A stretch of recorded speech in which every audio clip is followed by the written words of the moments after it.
Right, so where else other than the birthplace of Jesus himself for Israel to bomb on Christmas Day then?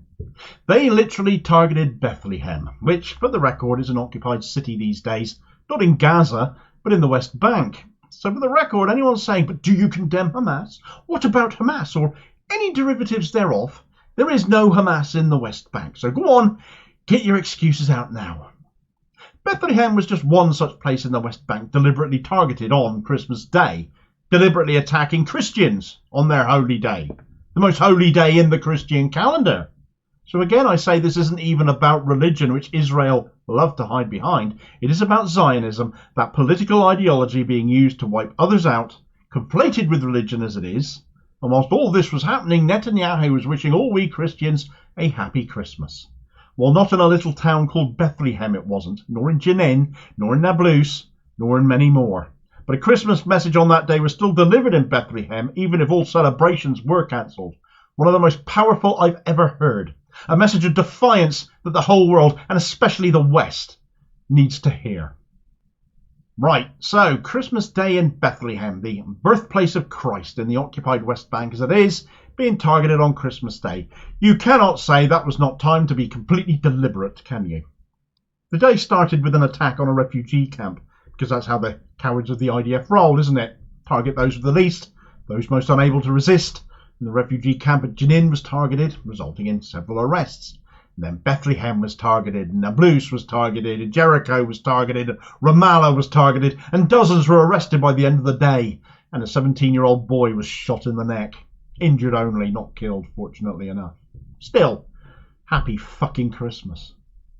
Jenin is the most raided place in the entire West Bank, seen as a symbol of resistance.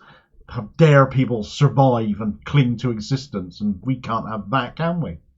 We're only targeting Hamas, say Israel, which makes the 303 West Bank Palestinians killed since October the 7th an epic example of Israeli misfires, I suppose.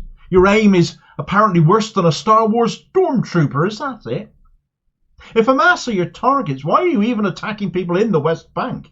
But of course it is what you always do. Patrols go in daily, in total control as Israel is of occupied territory. They raid homes in the night for something to do. There are documented cases of arrests of completely innocent Palestinians there, done as training exercises. It's abuse, but the level of atrocity seen there on Christmas Day and the targeting of Bethlehem, who had cancelled Christmas celebrations due to Israel's actions, were absolutely deliberate. On Christmas Eve, Netanyahu had the gall to assign another $21 million to more settlements in the West Bank. They are illegal, they are a violation of international law, but Israel, in doing this, as they have so many times before, reminded us that they are above such laws. And the US, who sends so much of this money to fund settlements by various means, not just government support, used their veto at the Security Council to keep them above international law. The next day, the madman had the nerve to wish Christians, some of whom are going to lose their homes to make way for said illegal settlements, of course, a happy Christmas. We just bombed the hell out of the birthplace of your Saviour, but hey, have a lovely day. It's a mockery. If you think it's the only case of Jews against Muslims here, wake the hell up. Netanyahu said to our Christian friends around the world, Merry Christmas. Christmas is supposed to be a time of goodwill to all men and peace on earth.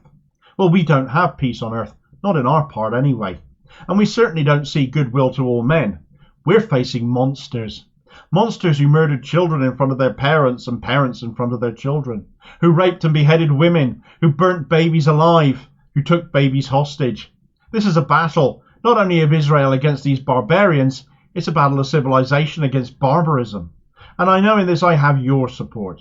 I want to thank you for your support. I want to thank you for your prayers. And I want to assure you that as we stand together, we will also prevail. We shall win this war and secure our common values and our common future.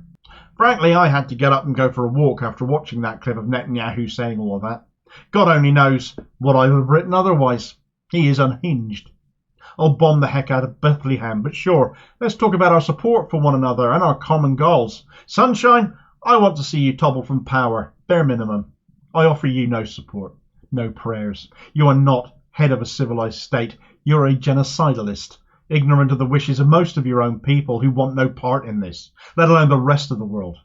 Most of those killed at the Nova Music Festival and in the kibbutzes near Gaza on October 7th were killed by the IDF apparently under Hannibal directives. Your own people, your own military making claims that they are targeting houses. Helicopter fire on fleeing festival goers. We've seen the footage of that on social media.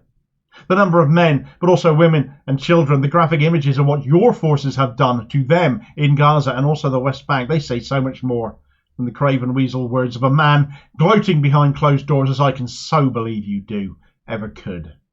Netanyahu sickens me probably more than anyone else in my lifetime ever has, which makes those resolutely living through what he has done and is doing still all the more admirable and remarkable.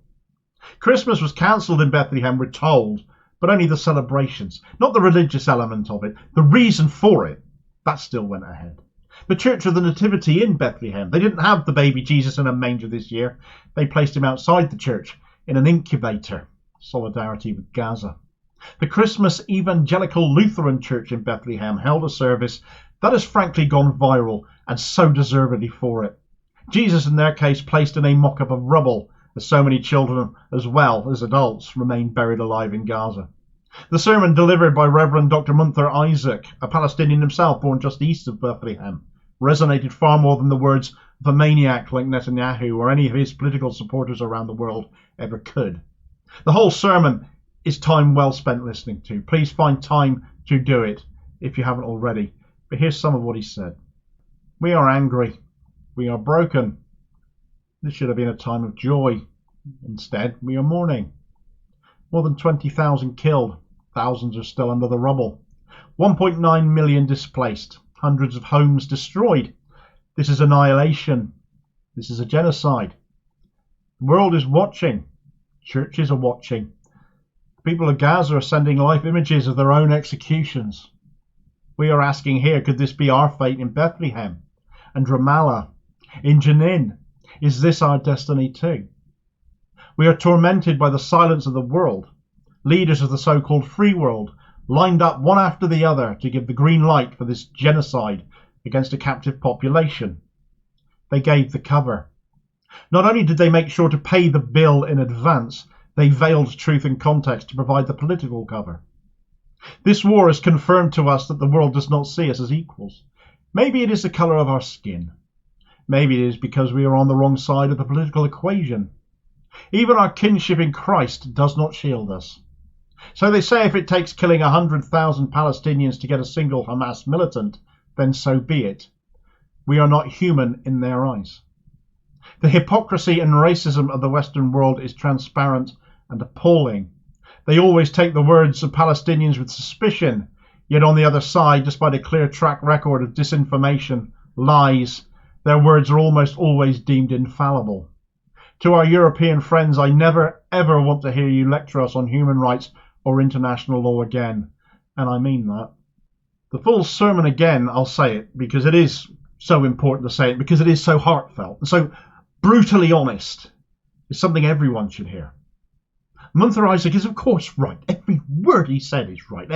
Even those of us who support him completely and agree wholeheartedly cannot be moved by the sentiment, feel some semblance of guilt as well, because so many of us were at one time completely taken in by the narratives, so desperate to try and convince us now that it is Netanyahu who is still in the right here and not him and not Palestinians.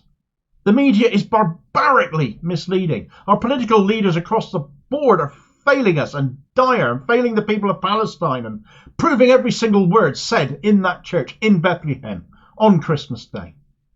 You cannot be a true Christian or frankly any other religious denomination. In fact, let's take religion out of this completely. In fact, religious or non-religious alike, whatever moral code you choose to live by, celebrating the season of goodwill or whatever, you can't be doing it if you're siding with the genocide. If anything has to come out of this time of year, this year, there can be any positive to come out of this, and it has to be one of lessons being learned, of choosing to rebuke those telling us Israel are great and good because world leaders keep saying they are, because actions against Israel keep failing by their hands. If anything positive can come out of this, it has to be that we're not going to accept this falling from the news agenda, that we can't stop calling out the lies, that we won't stop until we're listened to, and that the truth wins out, and that we will not support those leaders as we look to a general election next year, who are on the side of this genocide, are on the side of seeing Palestinian people as less than human, and not the side of life, a life for them as much as a life for those living in Israel. One people is not superior to another, does not have more right to exist than another. Surely history taught us not to go down that road again. Yet here we are watching it unfold once more. We are more educated now, more informed, more up to date than ever, thanks to social media, both in terms of the information that is shared, but also the lies that can be exposed in turn by that. So let's us resolve this year to not be taken in anymore by those who would just lecture us and tell us that we're wrong and this is what we should think, when we can see with our own eyes that it doesn't add up. Just as Munther Isaac says, the West lectures Palestine of humanity and international law or human rights, because we either stand up for them, we stand with them, or we don't. And we need leaders that think like we do and not elect more that simply don't. It's time things changed for us here in the West, here in the UK and elsewhere, and not just for those in Palestine, but right now they need change more urgently than anyone else on earth. And that begins by telling our leaders enough is enough, by telling Israel and nutcases like Netanyahu the same thing. On that score, the way is already being led, of course. Yemen, the smallest, poorest Arab country, is setting the example and having an effect in doing so, causing massive problems to shipping in Israel, a sanctions system in effect that they alone have implemented. BDS did for South African apartheid. They're playing it out in real terms here against Israel. We need to deploy more of that now again around the world, as we can all see and do and take part in. And you should watch this video here next to see what others are doing that we could be a part of as well. And I'll catch you on the next vid. Cheers, folks.